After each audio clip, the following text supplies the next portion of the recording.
When did fake it until you make it backfire?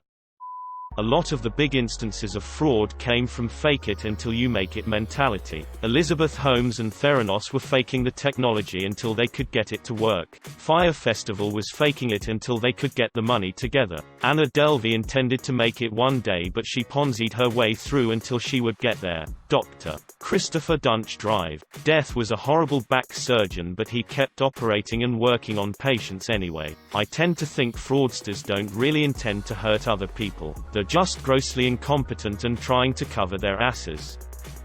I was in a Skype job interview that involved multiple rounds. In one session I talked to person A, then person B, and then person C. During the interview with person B, I was asked to talk about one of my weaknesses. After having already talked about one of my strengths, I explained that I'm very comfortable with creative problem solving, but sometimes I take for granted that the status quo exists for a reason. Person B responded, "I see your point, but I don't think that's a problem in the grand scheme of things. You seem very entrepreneurial to me, and people with that motivation have a healthy skepticism for how things have to be." That was a pleasant thing to hear, especially in an industry that involves bringing in new business and keeping clients. I thanked person B and told him I'd never thought of myself as entrepreneurial, but there was something that felt true about that description. Cut to my interview with person C. First question: what are some words that people might use to describe you? Well, one thing I've been told is that I am entrepreneurial. I am less of a leader and more of a collaborator.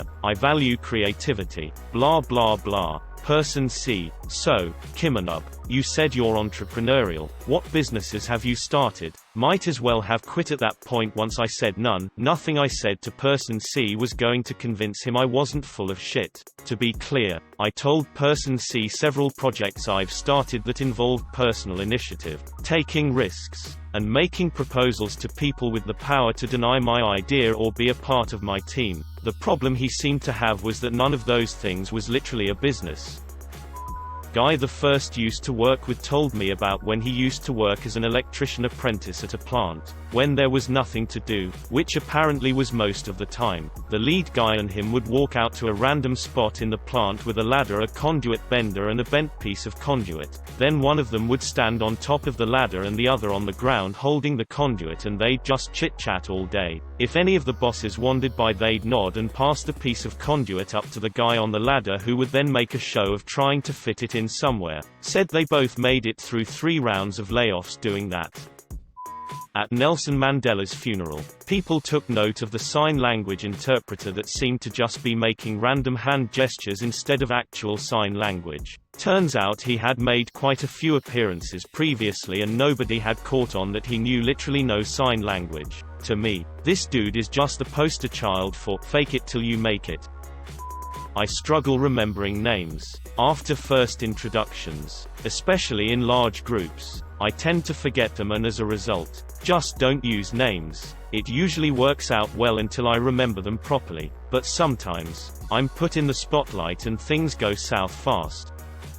I just heard in a podcast about a guy who lived on an army base for 3 years posing as a soldier until he got caught due to drinking and driving. The guy apparently was well known and went so far as to brief incoming soldiers on and even responded to a bomb threat since he posed as an EOD tech. The guy responds to bomb threats and gets caught because of a DUI. Got a job working in an insurance company reviewing contracts. Had no idea what I was doing and thought I could just learn it and I'd be fine eventually. Lasted 6 months and they kicked me out.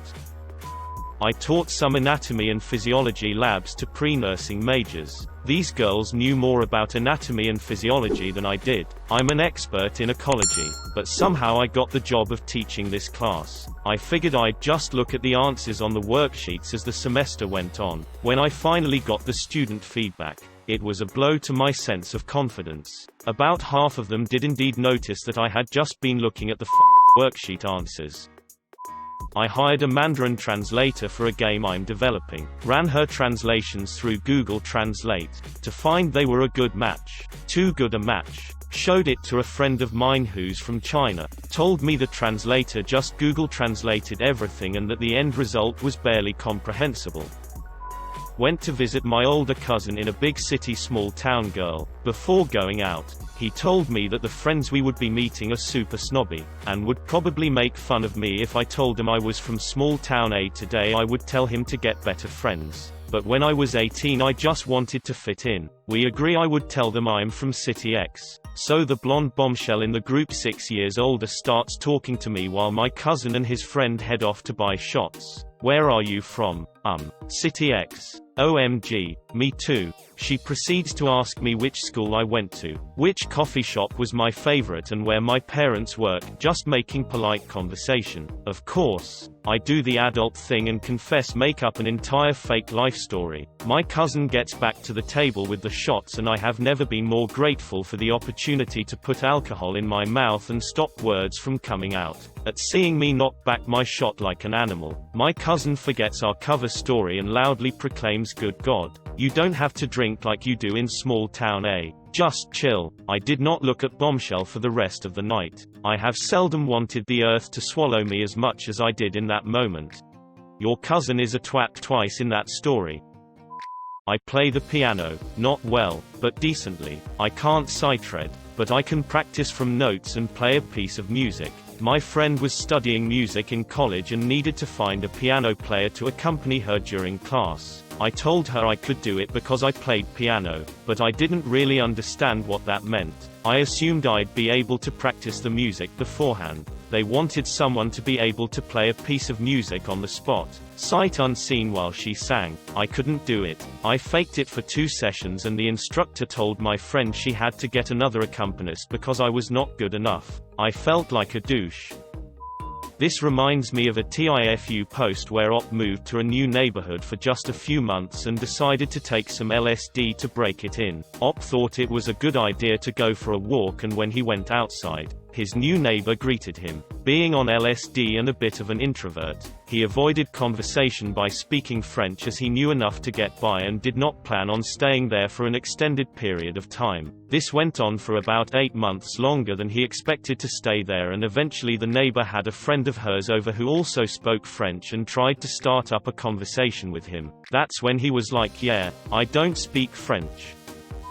I was 8 years old and I told my dance teacher I could do a backbend. I couldn't, so she moved me up a level in acrobatics and put me in a special role for our recital. For the next week my mom tried to help me get a backbend, but it wasn't happening and I had to come clean. Luckily she didn't get too mad. I had to move back down a level, but I still got to keep my special role. A few years ago I got a job interview after months of looking. I was desperate. I thought I was going to be working in the mailroom for the city, but when I arrived it turned out it was for delivering mail between city offices. Okay, no big deal, I can do that. Well, in my province we have G1 learners. G2 still have some restrictions about who you can drive with, and G full license. Well, I needed my full G for the job but hadn't gotten around to doing the test. No big deal, I thought.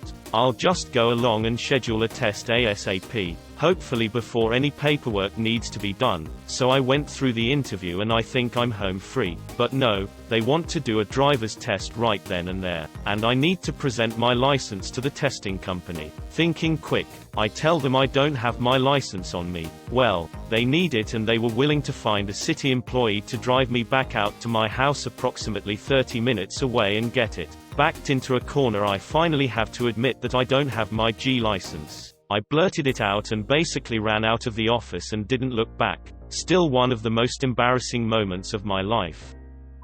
Okay, I guess it ultimately didn't backfire, but it's a pretty good story I was told in film school eons ago. Back in the 80-90s, a guy snagged an interview for a camera operating job at a TV production company that was way above his experience level. The interviewer gave him a camera, said, "Okay, take this apart and lay it all out for me. You have 20 minutes, and left him there. After panicking for a minute, he walked down the hall, found a technician working and asked him to take apart the camera for him, which he did. Interviewer comes back, says, "Good work.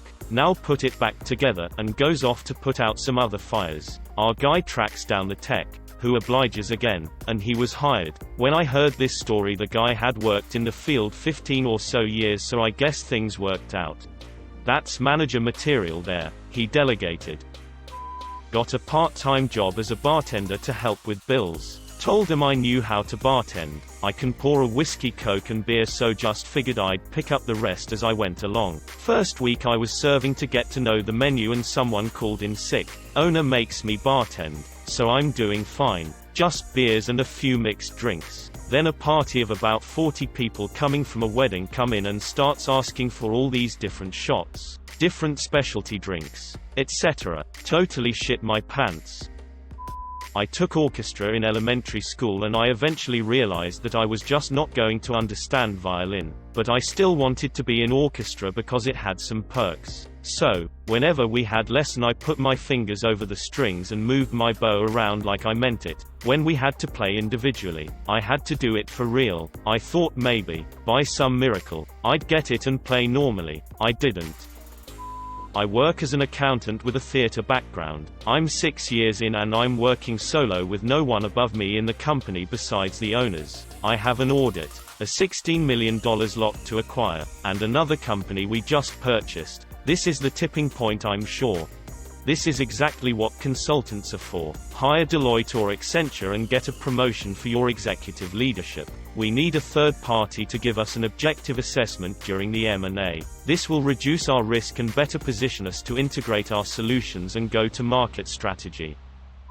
Is anyone on this plane a doctor? I'm a doctor.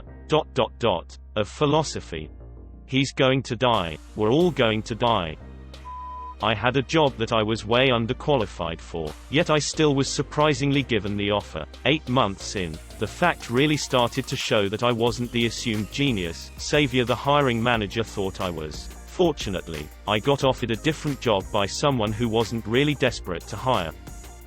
I knew a girl who would apply to jobs she was unqualified for, including a job at NASA and at Apple. She lied about her qualifications on her resumes. She landed several high-paying jobs, but would get fired after a month or two once her coworkers realized she did not have the skills to fulfill her duties. She would boast on Facebook about how she landed her dream job every few months. Not sure what she's doing now since I haven't spoken to her in years. I believe she moved to another country. Oh, and she took credit for the Mars rover and for the Beatles on iTunes.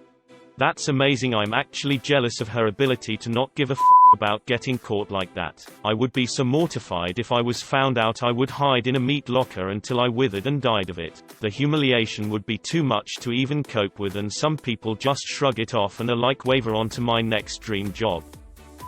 The guys who act like they're ex-special forces on the first day of basic training because they were in JROTC in high school. I remember one saying, "I've basically already done this every year since I was a freshman," as we got off the bus. Idiot washed out by week 2. Biggest advice for all the JROTC nerds who enlist is never tell them you were in JROTC. Dating a close friend that I wasn't even remotely attracted to. I thought the feelings that I was supposed to have would kick in, but they didn't. Orgasms. If you fake it at first, you just never gonna make it. When due to a tight budget on a magazine I edited, way back when, we couldn't afford a fashion correspondent, so I did it myself under an assumed female name. I'm male and didn't tell anyone. Surprisingly, it was quite well received. Ran for 3 months or so before. I got invited to a clothing launch. Not my story, but a senior back in my high school used to talk about how tough he was and how he was a black belt in karate and had plenty of boxing experience. He even brought his black belt, which I'm convinced wasn't actually his, to school one day to show it off. He eventually got the reputation of someone who was not to be messed with. He was a beefy guy, sort of a meathead. Anyhow, fast forward a bit and he was having a heated argument with this sophomore in the hallway. People were gathering all around to watch the drama unfold. Things escalate, and he pushes the sophomore kid hard. The sophomore immediately responds with a punch square to the senior guy's nose. He drops like a sack of potatoes, and then this black belt karate expert starts crying. I would like to tell you that this was the end of the fight, but it wasn't. He gets back up, blood dripping from his nose, and swings at the sophomore with quite possibly the worst punch I'd ever seen. Tears and blood are dripping off his face as he's throwing some huge toddler tantrum, just swinging his arms like a windmill and missing every punch. Some teachers came and broke up the fight and both of them got suspended. The guy never bragged about his fighting experience again after that and sort of flew under the radar for the rest of the year.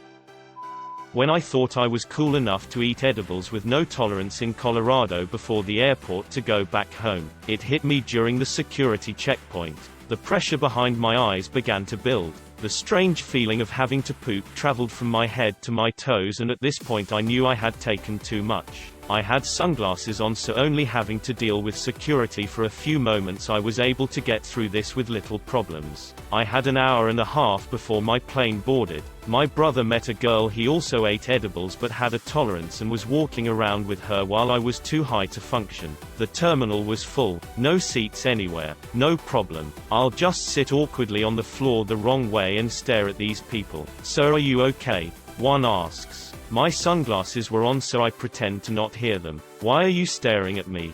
The chicken beckons. I realize my sunglasses are minimum shading so they can see my eyes. Just staring into them. "Sorry, there's nowhere to sit," I manage to say back. My anxiety at this point is through the roof, so I apologize and find somewhere else to lay down in the terminal. I find a spot near the front of the terminal near boarding area, help desk, so if I take a nap I know I'll be woken up by the line that forms, people helping me. There's maybe 50 to 60 people near me, all in the rows of seating, and I position myself legs first at them with my head on my backpack and take a nap. I don't know how long I napped for, maybe 10 to 15 minutes. I woke up startled to an extremely loud sound. It sounded like a plane had hit the building from the vibration. Turns out, I had let out the loudest and most pungent fart I've ever had deep out of my insides. I don't move. I have my sunglasses on still and had forgotten the encounter with the chicken earlier, so I act like I'm asleep. I blasted maybe 10 people directly with my fart, and all 10 of them got up and moved immediately. The terminal is shaken up. The laughs are deep and everyone is looking at me. The cute girls I noticed on my way in are pointing and laughing at me. The airport workers left the stand and are staring at me, talking into their walkie-talkies, laughing. I didn't move until the plane boarded, and in line everyone was still talking about it, and the staff couldn't look me in the face when I had to go through the desk with my ticket.